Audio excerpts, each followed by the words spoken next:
నాకేమో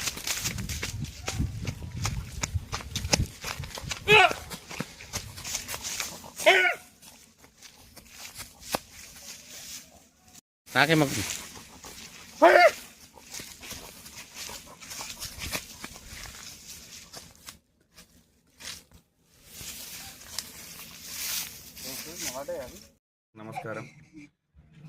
నేను మొన్న స్థానిక సంస్థల్లో నూతనంగా ఎన్నుకోబడ్డ సర్పంచ్ని. మరి నిర్మల్ జిల్లా కడెం మండలం లింగాపూర్ గ్రామ పంచాయతీకి చెందినవాడిని. నా పేరు కుమ్మర్ రంజితు.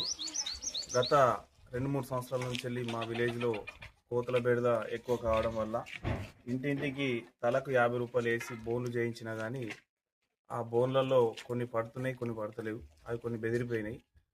ఇది ఏం చేద్దామనే ఆలోచన మీదకి వెళ్ళి నాకు ఈ యూట్యూబ్లో చూసి ఈ ఆలోచన వచ్చింది. దీని ద్వారా కోతుల బెడద నిర్మూలిస్తా ట్రై చేస్తున్నాము. అందరు గ్రామ ప్రజలు, మా పాలక వర్గం, మా వార్డు మెంబర్లు, మా ఉప సర్పంచ్ కావచ్చు, మా సెక్రటరీ కావచ్చు, మా కార్బర్ కావచ్చు, అందరు సహకరిస్తున్నారు. దీని ద్వారా కోతుల బెడద పోవాలని కోరుకుంటున్నాను. దీన్ని ప్రభుత్వం వెంటనే చొరవ తీసుకొని ఇటువంటి కోతుల బెడదని డిస్టిక్ వైజ్గా కోతులు పట్టుకుంటా దానికి ఏది కోతుల నిర్మాణకు కృషి చేస్తారని మనం చేస్తున్నాం.